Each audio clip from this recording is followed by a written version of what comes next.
that my brother died with 7 years of cancer. And I asked the priest, where is God in all this? Where is God in the suffering of my brother? What has he done? She's an old Prabhupada disciple and she distributes books. Although she is 70 plus, she went to Radha Kund on stage and she met a Baba.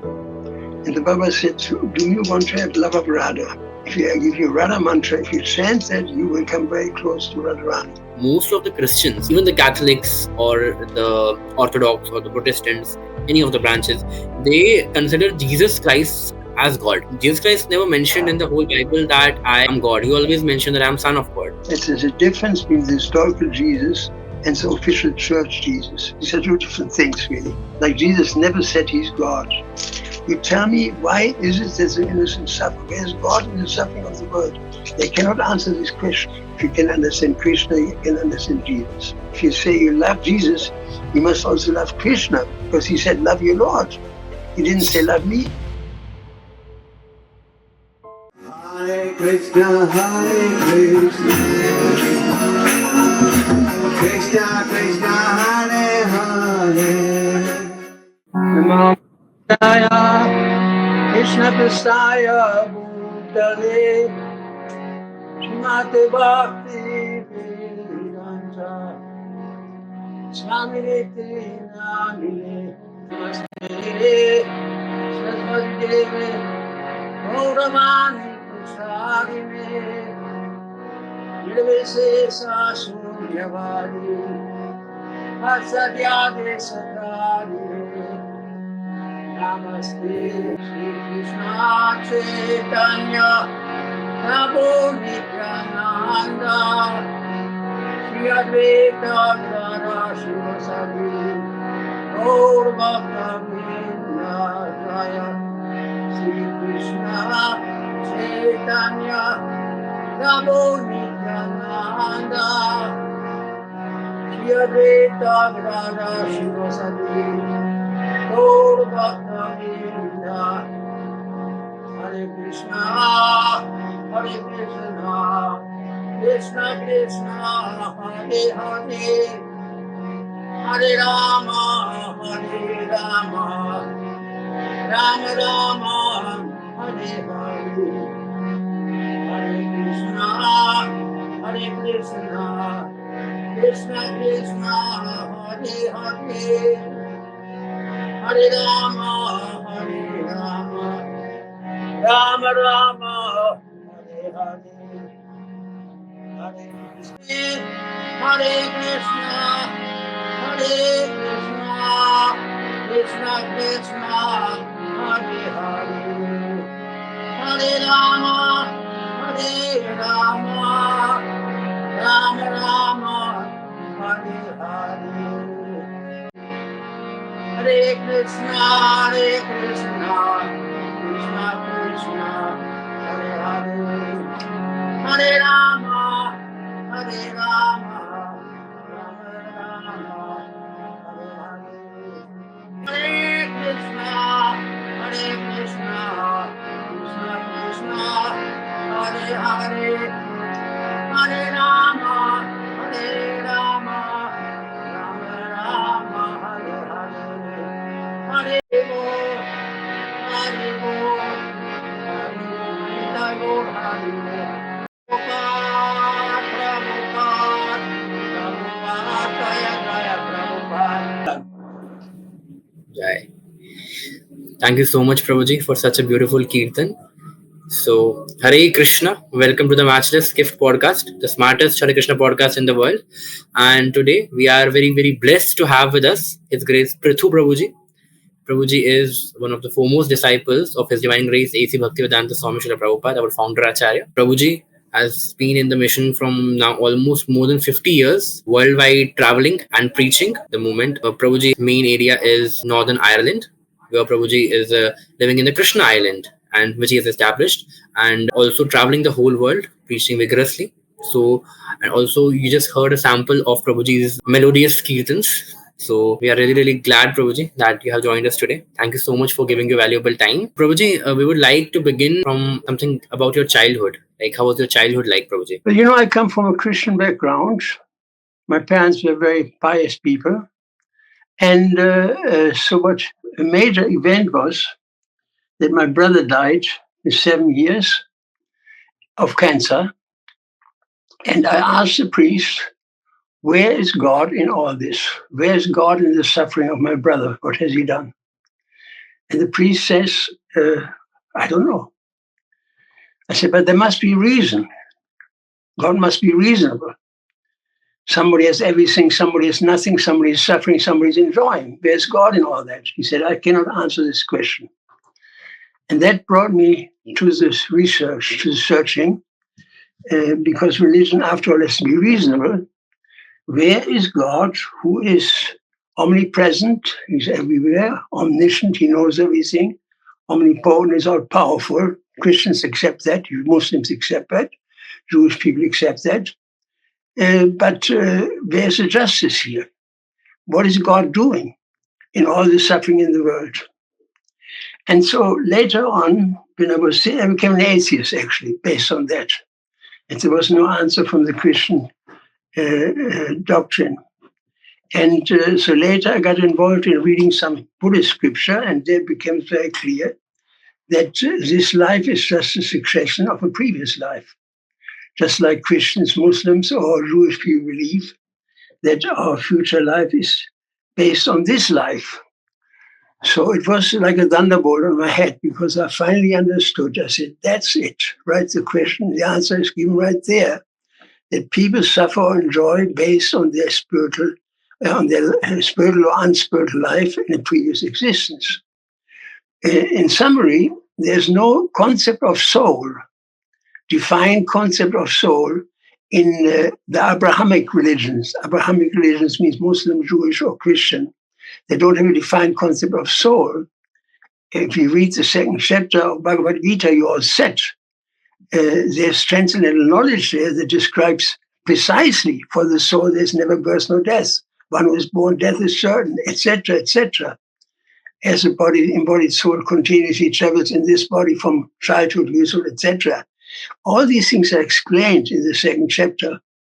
And this is completely unknown in Western religiosity. There was a tsunami in Japan a couple of years ago. You remember about 12 years ago. There was a little girl from Japan. The Pope in Rome had a kind of a Zoom conference, television conference, and everybody could call in. And there was a child from Japan, only 7 years old. And she had the same question to the Pope. And he said, I have the same question. And we don't have the answer. This is very shocking if you think about it coming from an Indian background. That there's absolutely no understanding of soul, no reincarnation, and no answer to the suffering of the world.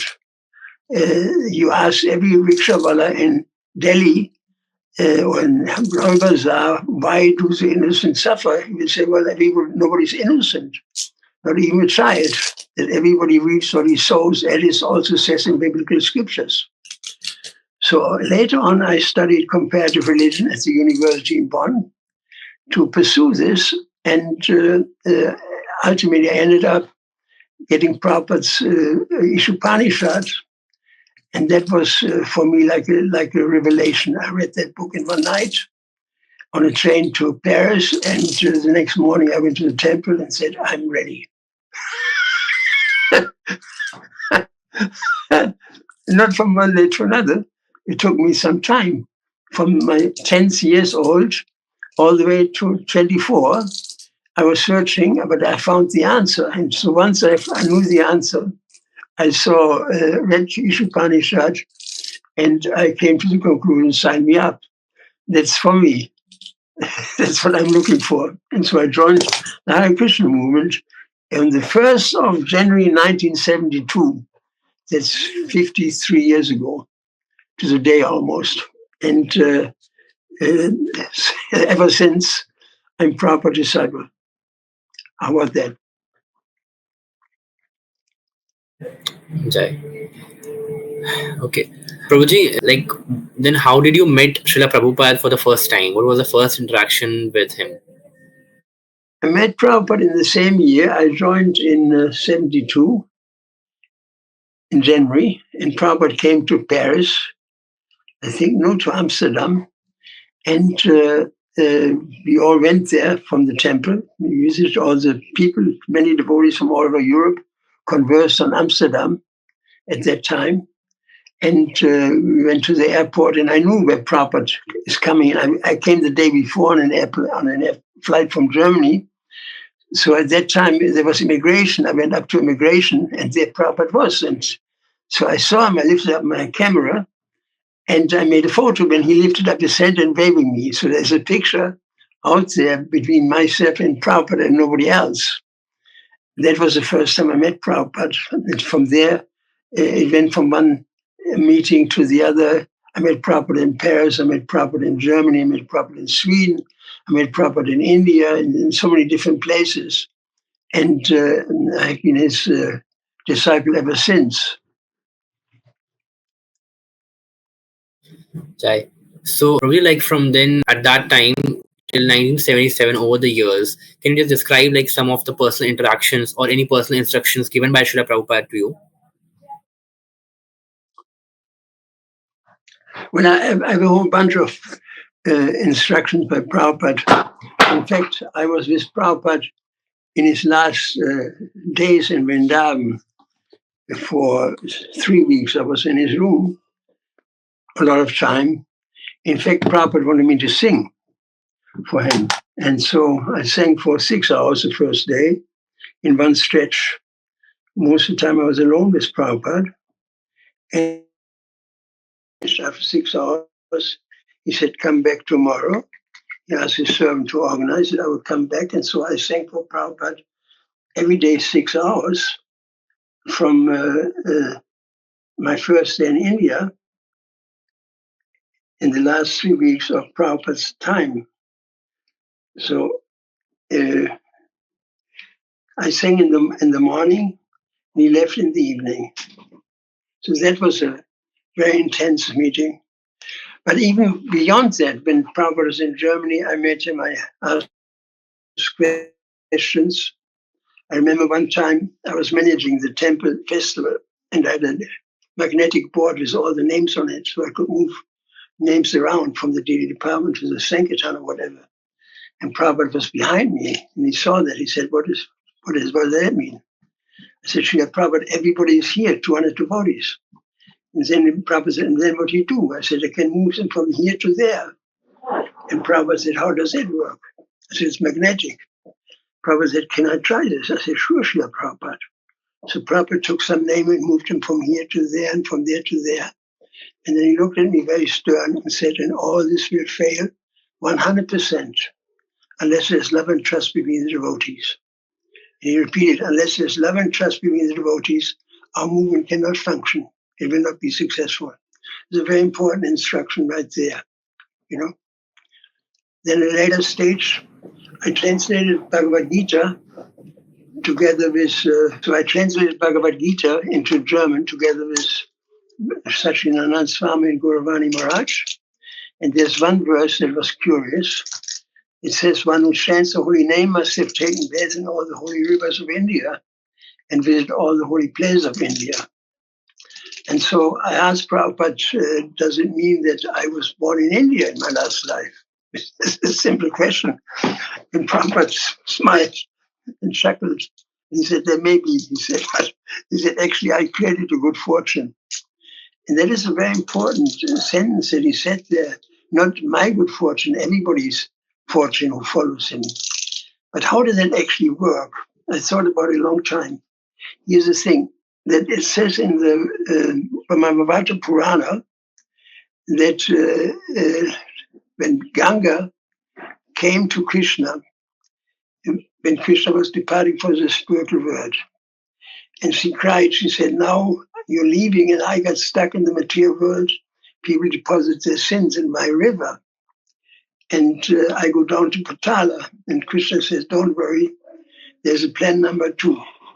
And then he explained to Ganga, first of all, the plan number 2 is there will be chanting of the holy name all over the world, number 1. Second of all, people read Srimad Bhagavatam all over the world, number 2. And number 3, it was that people offered their food to me. This is unheard in Western countries especially. And he said, and this will bring about a revolution, a change in humanity, and this state will last for 10,000 years. So these are the 4 things that were explained in Bhagavata Purana. And so then for so many years, nothing happened really. Not nothing. The holy name was a secret. It was secretly passed down from a guru, spiritual master, to a disciple. When the disciple had acquired sufficient piety, sukriti, just like bathing all the holy rivers and visiting all the holy places, I mean, that's a tough order. And so one had to have some sukriti to be able to find a spiritual master. The spiritual master would come to us.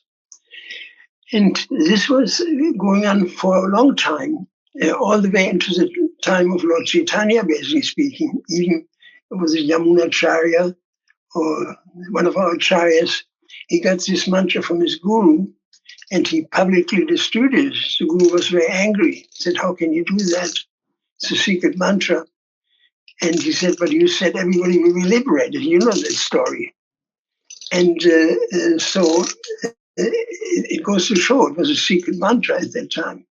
But then Lord Chaitanya, he is a game changer. When we say he is the love of God without any discrimination, well, that's a game change. It is a complete change of the game. It's a complete situation. In other words, this verse from Srimad Bhagavatam is temporarily, how do you say, put aside. And it is not anymore that one has to go into all the holy rivers and do all these tapasya. It is by the mercy of Lord Chaitanya, everybody. This verse is retired. That's the verse, the word I couldn't find. It's temporary, since Lord Chaitanya is actually retired. And from Lord Chaitanya, then it went to all the Goswamis and ultimately Bhaktivinoda Thakur and Bhaktisiddhanta and Prabhupada. And Prabhupada was the person who actually did it. He was the person predicted in the writings of Lord Chandas Thakur, the Bhakti, what is it, Bhakti Seva, I forgot the name, there's a word mentioned in scripture, that my Sena will come and distribute the holy name all over the world. It's Prabhupada. He's mentioned there. You're aware of that. See? And so Prabhupada, he picked us up. And so therefore, that's the answer to my question, that he said that I created your good fortune. He did, actually. He did for all of us for generations to come. And Srila Prabhupada has this unique position that he came and saved the whole world, and now and forever. I mean, we should not think that Prabhupada is gone. I myself had the experience that on this the day after he was put in samadhi, I had a personal experience that Prabhupada came and said, they think that I'm dead. And he was in a very ephemeral body, not a general material body, but he's very, very clear. And so Prabhupada said there, they think that I'm dead. In other words, he's alive. As we know, he reasons ill things that Vaishnava dies while she's living still in sound. And the interesting thing is that our Chandramoli Swami, he told me that just recently, maybe 2 years ago, he was reading Prabhupada's books loud. And all of a sudden, he felt the atmosphere had changed. And so he looked to the ceiling and stopped reading loud. And then Prabhupada's voice came in and read to him the purport for about 10 minutes from Srimad Bhagavatam just 3 years ago. Right. And then gradually the voice ebbed away. This is a proof that what Prabhupada said to me personally, they think that I'm dead. And they think that I'm dead. Well, there's a saying, when the cat is away, the mice will play. So many irregularities happened after Prabhupada's departure because people think that Prabhupada is gone. In the absence of Prabhupada, you can do anything, you see. So this is another incident of Prabhupada, my personal realization. And there are many others.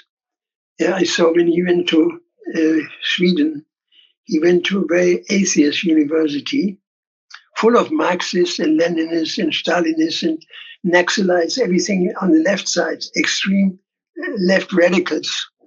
And so these people all disagree. They're Stalinists don't agree with Marxists, Marxists don't agree with Maoists, Maoists don't agree with anarchists, but they have one common denominator. They all believe in one thing. And what is this one thing?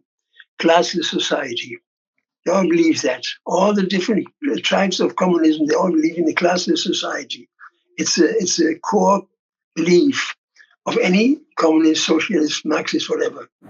And so Prabhupada had no idea. He had no idea what he was walking into.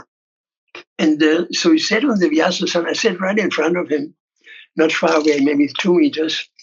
And he started saying, so Krishna says, and while he was playing Radha Madhava, he was looking over the spectacles and studying the people. And obviously the Super Soul told him who was in front of him. So Prabhupada said, so in Bhagavad Gita, Krishna says, Satuvana Mahashistam Guna Karma Vivakasaha. There are 4 classes of men. and he kept talking about this subject. First class men, the Brahmins, second class, the Kshatriyas, Vaishyas, third class, Sudras. Went on and on about the 4 classes. So finally, the audience was really upset about it. They were all radical left people.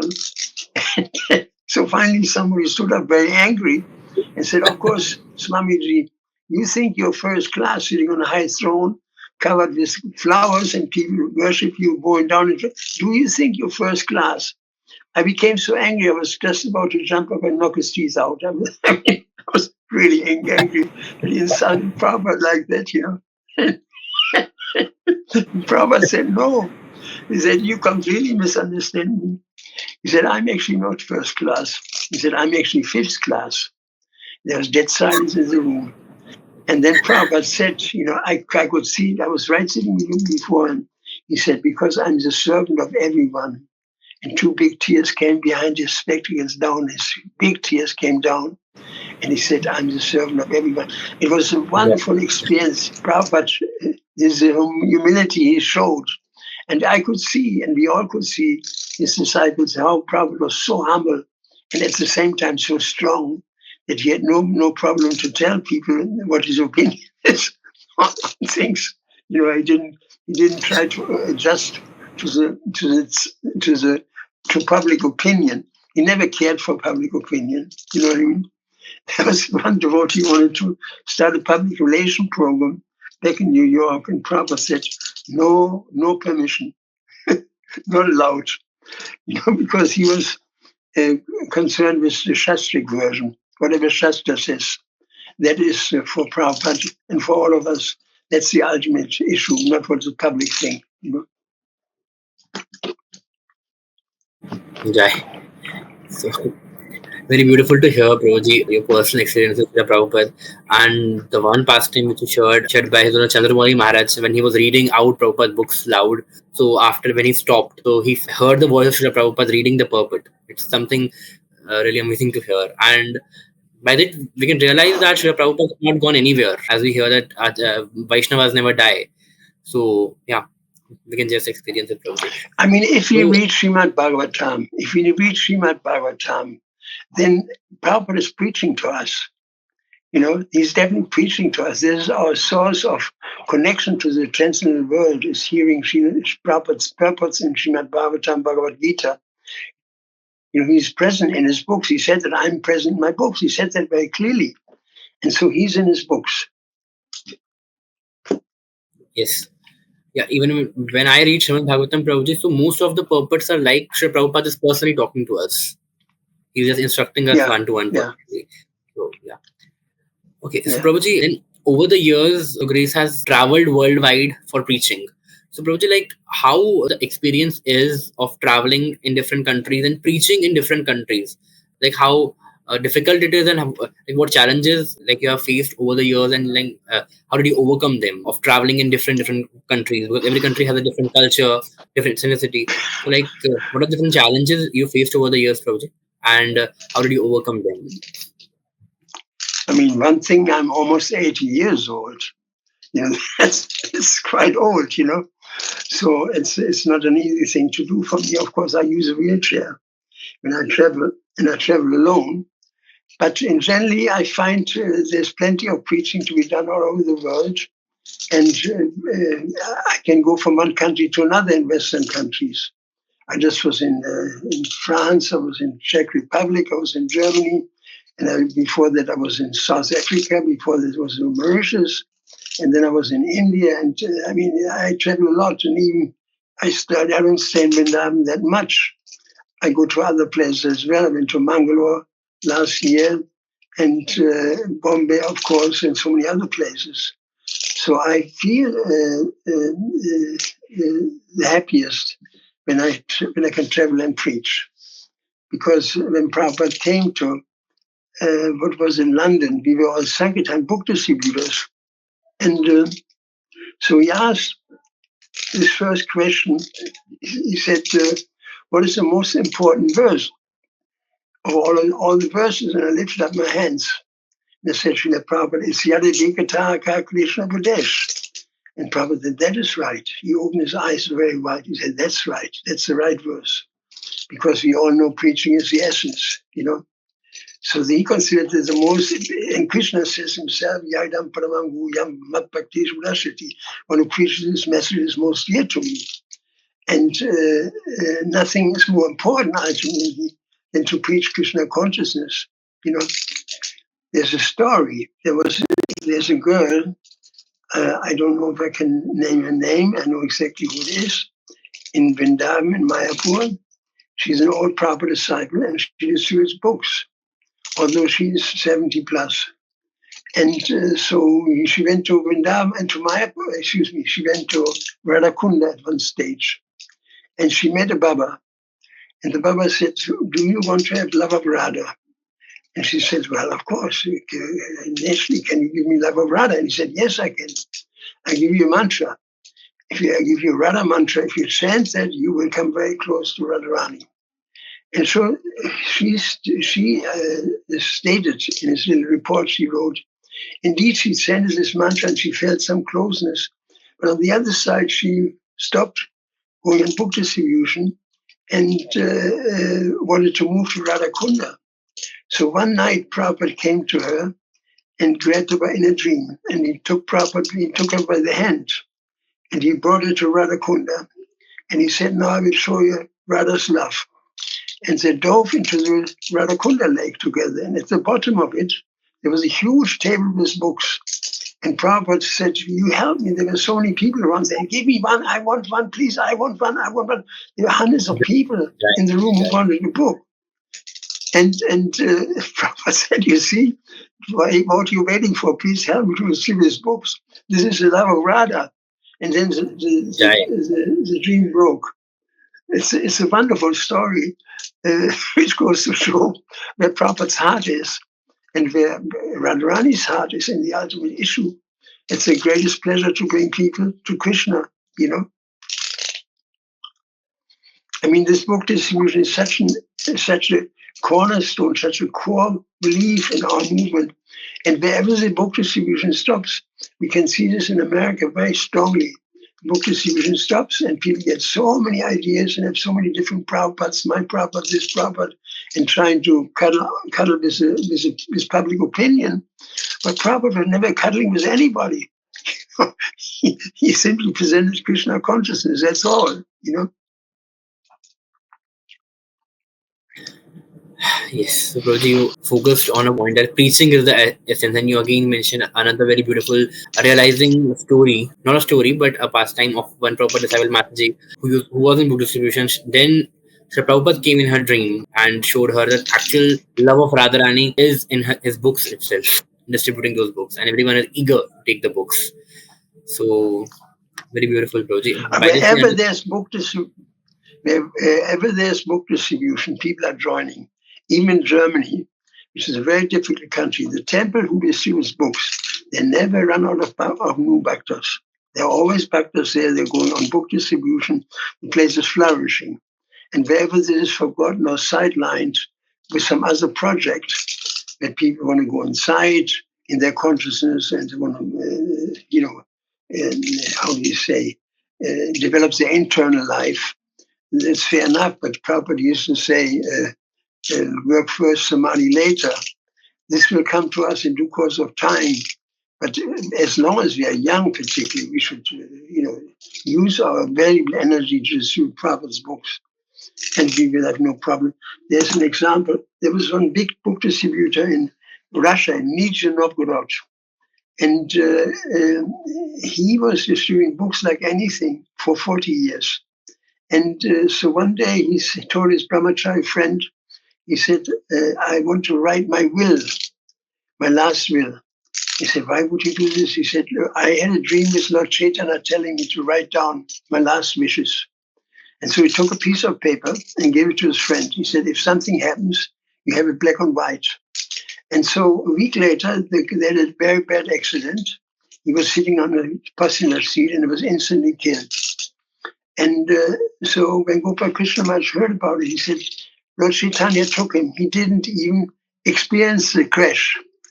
Just a second before the crash, he took him back to Godhead because he was such a great devotee. And so there are many examples. I had one devotee living in my ashram. At one stage, his name was Namahata. He would distribute 5,000 books every week. I mean, the biggest book distributor of all times.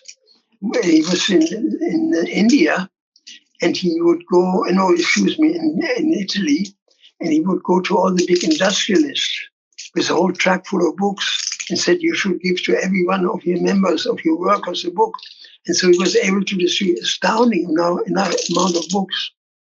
So he died in my ashram. People didn't want to, people gave him a hard time because he was very ill and nobody wanted to bother, really, I have to say, very unfortunately. So I learned about it. I took him in my ashram, Bani ashram, and nursed him with an Italian devotee. He died in a very wonderful way, in a very beautiful way. Krishna Devani took him home a day before. He all of a sudden almost got up in bed and said, Radhi, Radhi, Radhi, Radhi, Radhi.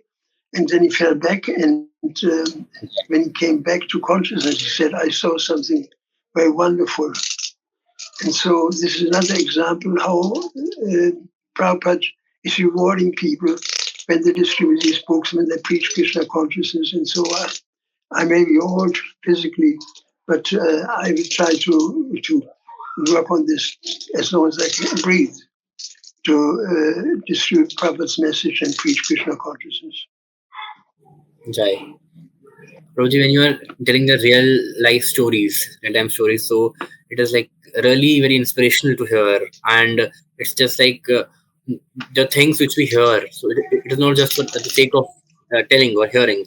It is practical. What like each and every word Srila Prabhupada has said, it is the supreme most truth. When he said that books are the basis, and also I read a quote of Srila Prabhupada where he said that all the book distributors I will personally take home back to Godhead. Yeah. He said that. Okay, so Prabhuji, would like to get on another point that Your Grace has been spending major time and living in the Northern Ireland, and there's a beautiful farm community project of ISKCON there, a beautiful island called the Krsna Island. So, Prabhuji, can you please just tell us something about that island? Like, how was it established and all the activities there and everything about that island, Prabhuji? But it was miraculous how we could find it even. It was given us by Krishna, we can say. I remember we tried to find a beautiful place in the countryside because you cannot raise devotees in Western countries in the temples, in the city temples. There's too much, distraction. Their old friends live there. And so it was a wonderful idea to develop a country ashram far away from Dublin, 2 hours from the main city. And so I decided to go down this road and found a place. And we drove into one city in a nice area. And at that very moment, the estate agent that was there put this picture into the window, the island. And I signed the contract after 10 minutes. And we bought it. I mean, it was clearly Krishna's arrangement. Nobody even saw it before. And we bought it for a very reasonable price. And it had made a lot of devotees there. Our whole Sankirtan was based there. And when the devotees come back, they have a beautiful place in the countryside. They can relax. And so it has attracted a lot of people. And nowadays also it attracts, of course, a lot of Indians coming to this place. It's a place of pilgrimage. They come in any weather, surprisingly. And some of most Indians are, of course, the kind of Hindu people. And there's only so much you can do for them, except let them hear the Hare Krishna mantra. They're not open for philosophy in generally because they're already worshipping Ganapati and Durga and all these things. You know this as much as I do. And so we don't bother so much with them. But among them, there are some people who wake up and start asking questions, and they become good devotees, followers of Lord Chaitanya, whereas most Indians have no idea what Lord Chaitanya, they know Ram and the Ramayana, and Krishna they just tolerate, but they have no definite knowledge about Sampradaya. And so then we find that some of our Indians become very good. Plus, we have a lot of Indian students that are here, IT boys, tons of them, who come to the temple, and they're already trained in India. They come from one of our base camps, and they're completely fired up. And they invite other Indian people, young Indians, to come. And so there's this whole bunch of preaching going on now. With these young devotees coming out of India. And so that's a good part. And so now I left. I'm here since a month in Southern Ireland, and soon I will travel to Vrindavan, spend there the Kartik, and then I'm out on the road again and go to various places in India. I like to go to Bombay again, to Gujarat, and I went to Dwarka last time. And so I move around in South India also, because after all, what else is there to do but to preach Krishna consciousness? I can't think of anything else. Jai. So I would love to request Prabhuji that this time Your Grace takes out times for coming to Delhi also. Yeah, I can do that. You have to invite me. If you invite me, I come, you know. For sure. I come, I've given lectures in the youth forum of the temple, of the main temple, and I gave lectures in what's this place? What is this other place? In Dwarka. In Dwarka, I gave lectures there, and I gave lectures in what's this other temple? Prominent. Radha Sarthi. Yeah. Anyway, I've been there many times. Yeah, I can come. You invite me, I come. For sure. Just 2 hours. How else? What else is there? Okay, Prabhuji, I was just reading some of your articles and I got to know that you are having an expertise in comparative religion, mainly Christianity and Krishna consciousness. So Prabhuji, in the current times, we see that most of the Christians, they have, even the Catholics or the Orthodox or the Protestants, any of the branches, they consider Jesus Christ as God. But according to my knowledge, because I've also been studying Bible lately, and Jesus Christ never mentioned in the whole Bible that I am God. He always mentioned that I am Son of God. So where did this conception came from, Prabhuji? That Jesus is actually the because Jesus always says that I'm the Son of the God and my Father is supreme. So like, how to clarify this, Prabhuji? Like, what's the understanding on this? Well, once, and when the cat is away, the mice will play. Once he left, the theologians came in and started to interpret Jesus. And so you have nowadays a clear understanding among biblical scholars that there's a difference between the historical Jesus and the official church Jesus. These are two different things, really. The official church Jesus is Christian doctrine. Like Jesus never said he's God. Somebody said, Master, you're great. And he says, great is God alone. And he says, Master, what is the substance, sum and substance of spiritual life? He said, he who is the Lord is one, not two. And he says, you should love your Lord with all your heart, with all your soul, with all your mind. So, I mean, from whatever I have read and understand his teachings, if you come down to the bare-bone teachings of Jesus, the very Sanatan Dharma, but even St. Paul, practically speaking, the theologian of Christian doctrine, he said that man is destined to live once, and then comes the judgment. Now, where does he get that from? It's made up. It's mental speculation. It's not knowledge. It's man-made religion. Consequently, if you deal with Christians, you can ask if they're open-minded. Provided they're open-minded, you just ask them one question. You tell me, why is it that the innocent suffer? Where is God in the suffering of the world? They cannot answer this question. That's the Achilles heel. If you cut the heel in the back of your foot, if you cut that heel, you can't walk anymore. That's the most valuable point in discussion with Christians to bring up this point. You answer this question. Answer my question. Why does God allow it? The innocent little children being bombed in Gaza right now. Where is God in all that? What's your answer?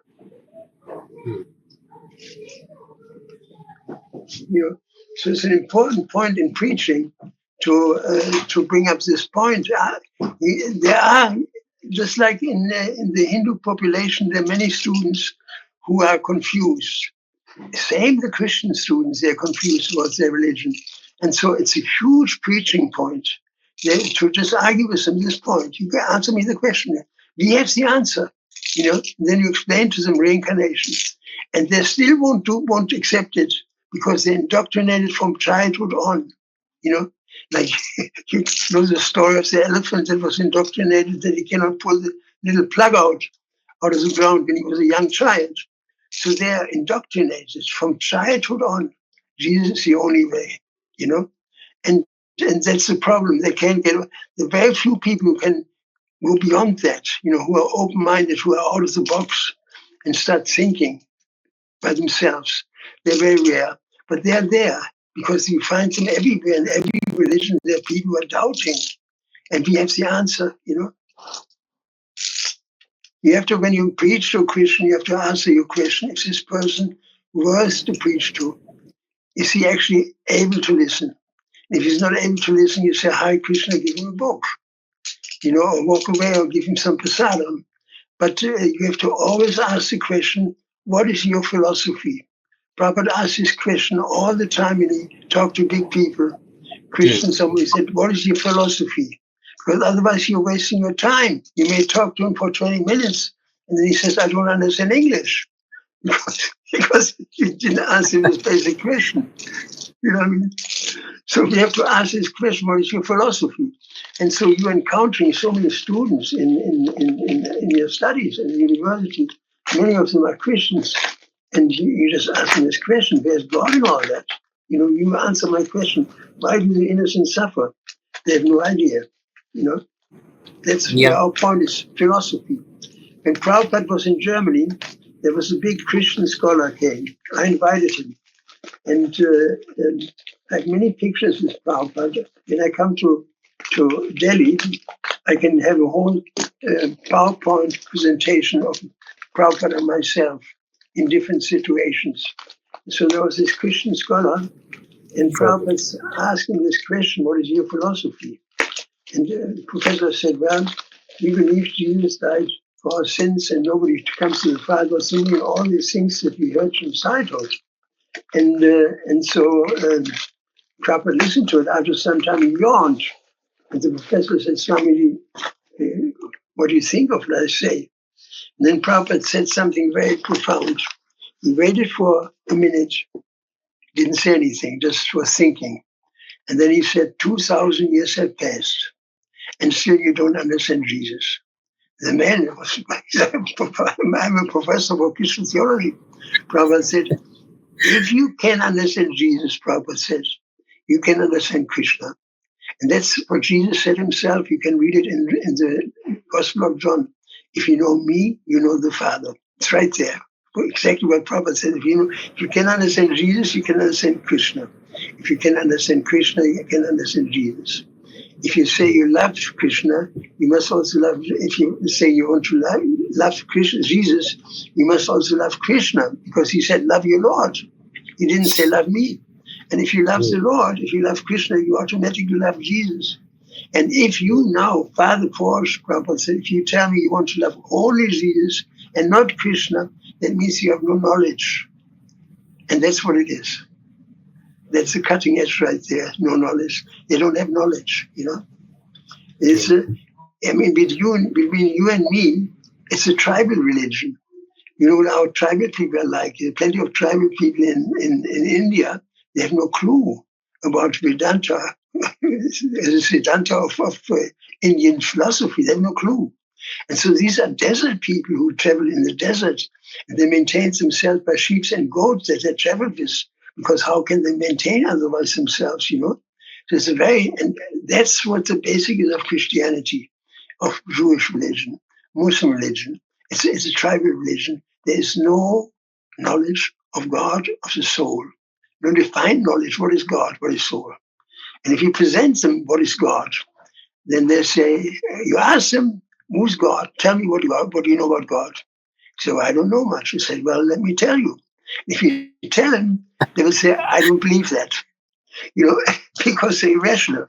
If I ask you this question, have you ever seen a pizza? Have you tasted pizza? Do you know how pizza smells? And he says no. And I tell you, okay, this is pizza. And then they will say no. That means they're irrational. They're not rational, So I find Christian, the whole Abrahamic religions, they're lacking knowledge and deep understanding of very basic things, beginning with Aham Brahmasmi. What we learn right as the first thing in Vedanta Sutra, Aham Brahmasmi. There's no idea of that, Aham Brahmasmi. They think we are the body. And when we are born, when we die, we are in the coffin. We are right there. And on the Judgment's Day, we all come, the bones collecting together, and we are standing in front of God. I mean, it is as primitive as you can even think of. There's no detailed knowledge. We have so much knowledge. As far as Krishna and Jesus is concerned, well, he always said he's the Son of God. And I believe that is true. Prabhupada said also that he came from Vaikuntha. And so throughout his teaching, you always talk about God as his Father in heaven.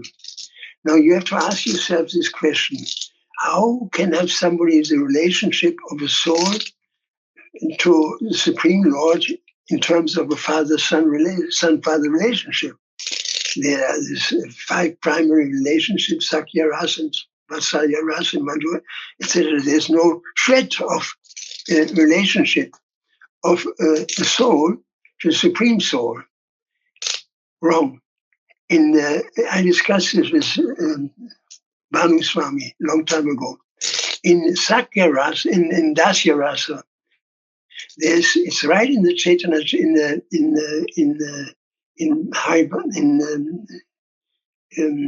Nectar of Devotion, Bhakti Samhita Sindhu. There's in Dasya Rasa, there's a sub rasa, division, which is called Gaurav Dasya Rasa. In Gaurav Dasya Rasa, you relate to God as your father. His children in Dwarka are a practical example of that we can have a relationship with God as a father. And so Dwarka is in the spiritual world. It means in the Vaikuntha planets, you can have actually this relationship of God as your father, not in Goloka, but in the Vaikuntha planets you have. And so when Prabhupada said, Bhaktadas said, did Jesus go to Svaga? Prabhupada said, no, he went to Vaikuntha. And when you hear this voice, when Jesus was baptized by John the Baptist, the voice came from heaven: this is my beloved son, follow him. Who is speaking? It is Vishnu, in the bath of responding to the bath of his son, namely in Gaurav Dasya Rasa. So he's definitely, he's not Vishnu Tattva, he's Jiva Tattva, but he is a Shaktivesh avatar. And the people have a very strong sense of worshipping Jesus, which is not really wrong, because Yasya Prasada Bhava Prasada, Yasya Prasada Nagati Bhutopi. It is true that without a spiritual master, you cannot make any progress. And it is the strong sentiment of Guru Tattva that they have in Christianity that these people are dragging on for 2,000 years. It's all based on this very strong faith in Jesus, which is, he is an avatar, and he is the servant of God. He's not God, he's not Bhagavan, but the servant of Bhagavan, one with him, at the same time different. Achinta Beda Beda, one is God and different. And so we got all this, and even if you think of this other thing that they always say, nobody comes to the Prabhupada through me. Well, there's some truth in it. That's a universal principle. Without, you cannot bypass the spiritual master. Shaktatari Divasan, Shaktatari Divasan, Shastra. I just lost my had a glitch. This second last verse in the Gurvastaka, that spiritual master should be worshipped as good as God, because he's a representative of God. You see, so these are universal principles that they have turned into sectarian interpretation. Nobody comes to well, but me. It's a universal. I mean, Ram had to have a guru. Lord Chaitanya had a guru. Everybody in our line has gurus. Has a spiritual master. And without the spiritual master, you cannot make any progress. As we hear in the Gurvastaka. So we just have to understand that they know something. What they say is good, but not very good. It's not complete. It's a lack of understanding. You need knowledge to understand the words of Jesus. You need knowledge, spiritual knowledge, and you can understand as clearly as that. I mean, Lord Chaitanya said that love of God is the highest goal of life, right? So what is the highest goal? If you ask any Christian, love your Lord with all your heart, with all your soul, with all your heart, with all your mind. So these are our brothers. But the brother is a blind uncle. They don't have knowledge. Blind uncle is still better than no uncle, but they don't have spiritual transcendental knowledge. So when I come to Delhi, I can give you a whole weekend just on this thing to make you prepare to deal with Christians, because I made hundreds of Christians. I turned them into devotees, hundreds. Sure. Jai. Sure, Prabhuji. Okay.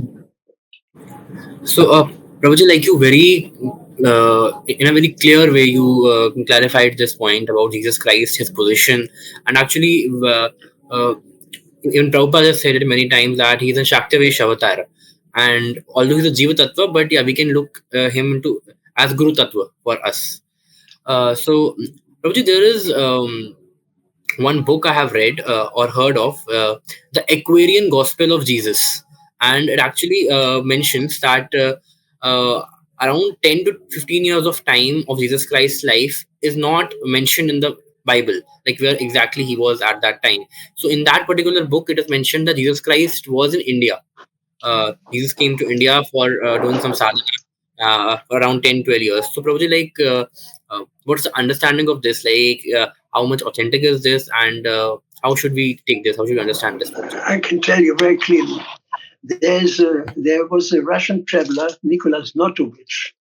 He traveled into Tibet, and he broke his leg, and he was nursed by the monks of Hemiskompa. And the abbot came and said, we have this Pali scroll where Jesus is mentioned in all scrolls. And so there's a Swami what is his name? Swami Abhidananda, Abhidananda, from the Ramakrishna mission in Calcutta. he had a look at the scrolls, and he came out with a script that Jesus in India. But as far as his book is concerned, there's no further evidence.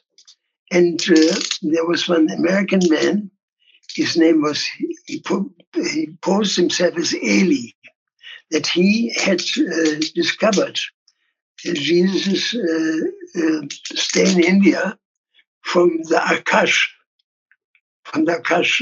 library. And he brought out this book of the Aquarian Gospel. So basically speaking, the Aquarian Gospel is just a ripoff.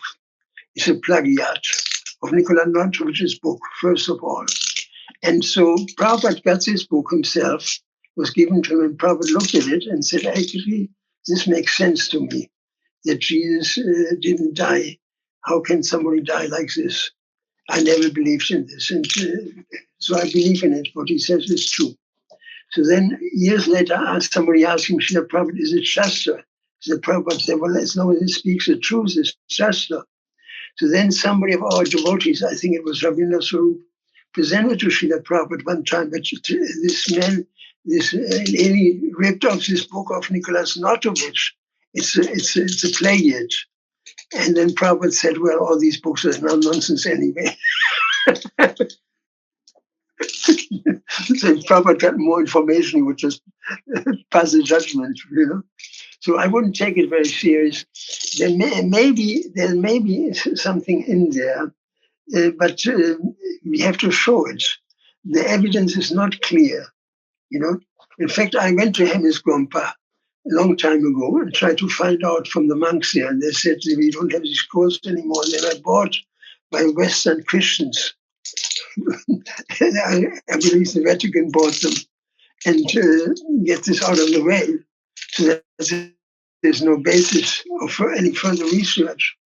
So unless we can show it, we can't use it. We shouldn't use it at all. We should just stand on the platform of our Shastra, Whatever is in our Shastras we take, and if Christianity fits into there, if you can give them a more broad-minded explanation, that's as much as we can do. But if you start quoting the Aquarian Gospel, so many people will stand up and say, that's nonsense, and they debunk all your whole teachings, because you are very, on very uncertain ground, It cannot be proven, really. There's talks about it, and so many people say so many things about it, but it's not, there's nothing in black and white, it's not clear, and therefore I'll never use this argument at all, because sooner or later you get trapped like that, It's a waste of time, We are concerned with our scriptures, and we look at Christian teachings. We can find immediately where they are correct and where they are false, And that's the main thing, to preach our own philosophy. Otherwise, generally, there's only so much you can do with Christians, I remember one time I was in a train from Dublin to Cork, and I was alone in the apartment and chanted Hare Krishna. So an old man came in and said, what are you doing there? I said, I chant Hare Krishna. He said, son, he says, Jesus died for your sins. Forget all this. Turn to Jesus, he will save you, otherwise you go to hell. So I understood that he was in a box, He was trapped in Christian doctrine. And so I said to him, I don't believe you follow Jesus. He said, why is that? He said, well, Jesus said, love your neighbor as yourself. Do you believe in that? He said, yes. I said, are you following this? He said, yes, always, yes. I'm a Christian. I said, all right, let me ask you another question. How much money is in your pocket? And he said, what does it have to do with our discussion? He said, well, just a simple question, how much money you have? You open his pocket, he had $100. And I said to him, love your neighbor as yourself means 50-50. Give me $50, otherwise your faith is worth nothing. And so he was wondering for a moment and grabbed his chin and he swallowed. I said, I think you're right. And he gave me $50. And I embraced him. I said, you're actually following Jesus. See, let the wise not disrupt the mind of the ignorance, Krishna says in Bhagavad Gita. There should not be diverted from whatever hocus pocus they believe in, but engaged in the spirit of devotion. I did exactly that. Probably the best thing this meeting fellow did in his whole life, that he gave money to Krishna,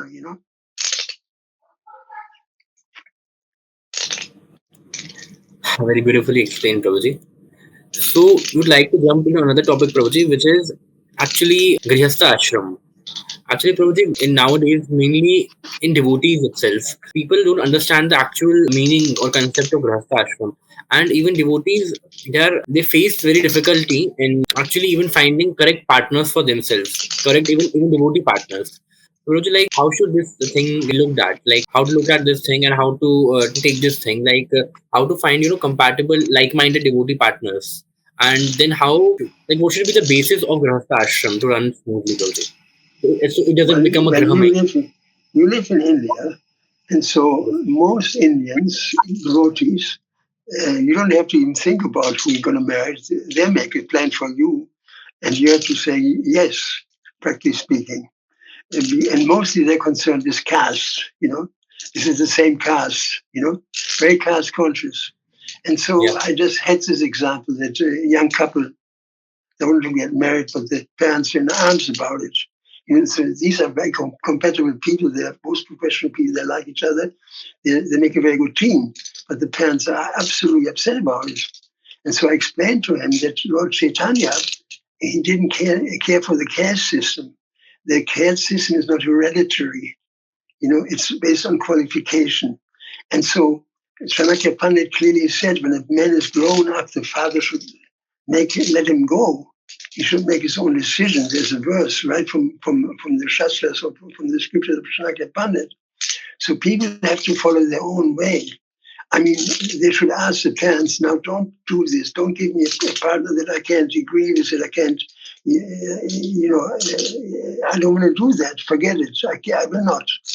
And so they have good reason to refuse that, because we are not following, how do you say, um, Hindu scriptures or Hindu understanding of philosophy. Krishna already says, Shatuvanama Shistam Guna Karma Vivakashaha. It's right there, And so that's one thing as far as the parent is concerned.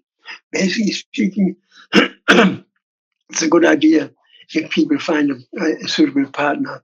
Compatibility is the most important thing. And another thing which is very important, my father told me, that you should never marry a woman unless you met her mother. He said, you have to meet the mother. Once you understand the mother, you understand the daughter. It's very simple.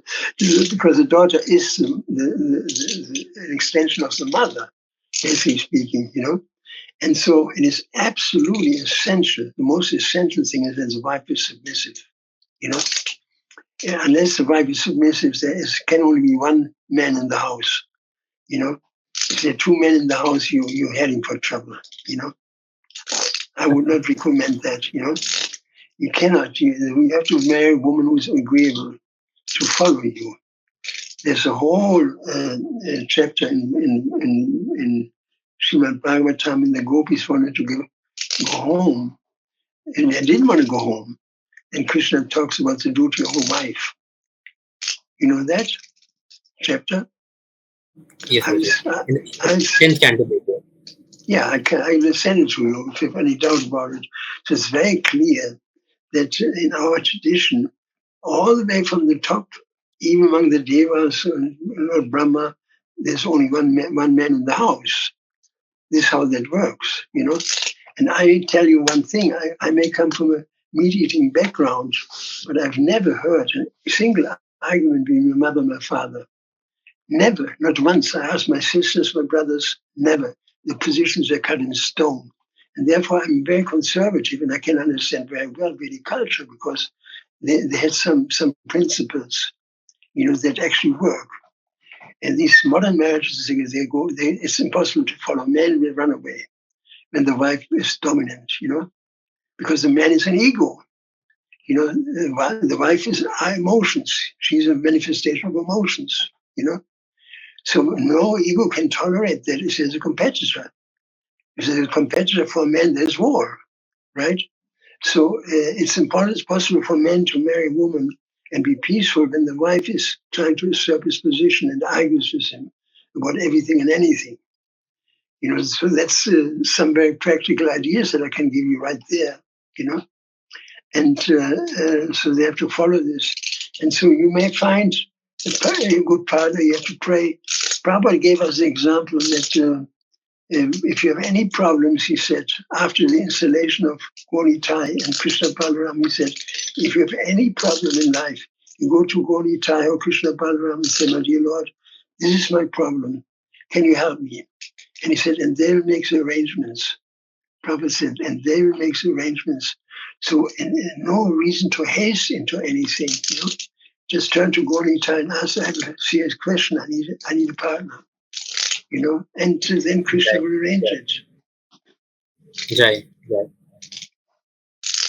Make sense? Wonderful, Prabhuji. So, Prabhuji, another article of yours I read, and actually it is a related question, a follow-up question to the grihsth ashram thing, that even if sometimes devotees, they are, both the partners are good devotees, but still many times we see that the children, they are not able to get interested in the devotional process, and the children don't become devotees. So what should be done by the parents, right, when they are planning for a child to have, and after having the child, when he's bringing the child up, so what should the parents have in mind? In short, what is the art of having Krishna conscious children? Garbhadaan samskara. Garbhadaan samskara. If the kids are crazy, what is the question of Garbhadaan samskara? When we perform Garbhadaan samskara, I follow this as my wife. You get good kids. It's a natural selection. Birth control, natural birth control is actually the Garbhadaan samskara. And we see so many devotees have so many kids who are crazy. And so I can see there's something missing. To have sex takes 5 minutes, but you have a whole life, you have to struggle with it. When the kids are, not producing good consciousness. Very important, Garbhadaan samskara, So I don't claim anything, and my relationship to my wife is not very good because she's a feminist. It was not my idea. It was put into me to marry somebody on Sunday to give up the Sunday feast, practically speaking, for our local GBC. But having said that, we followed Garbhadaan samskara, and so my both sons are Krishna conscious. My grandson, he read the whole Chaitanya, the whole Bhagavatam with 9 years from cover to cover. My grandson. And my son is going to, he sends all his rounds before my Malaki. So the other one as well, I mean, by taking a rice cone of rice, you can understand the pudding, So it's the most important thing that we also follow, What Prabhupada has given us, there has to be Garbhadaan samskara as a basis of the idea to produce children. Otherwise, you can expect trouble, I mean, I'm living here in a household, right now, for up to the end of September when I go to India, and I can clearly see 2 kids are proper, the nice kids. The daughter is always crying, always lamenting.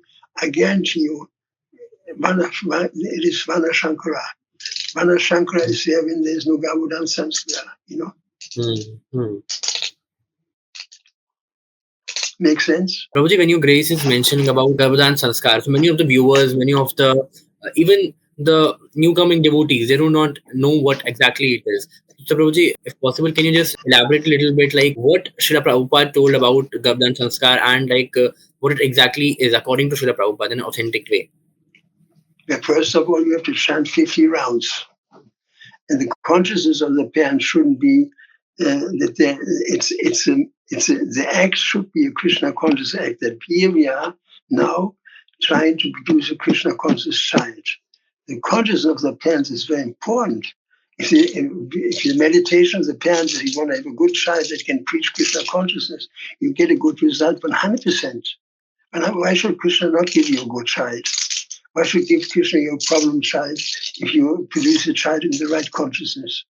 You see, it's science. It's not rocket science.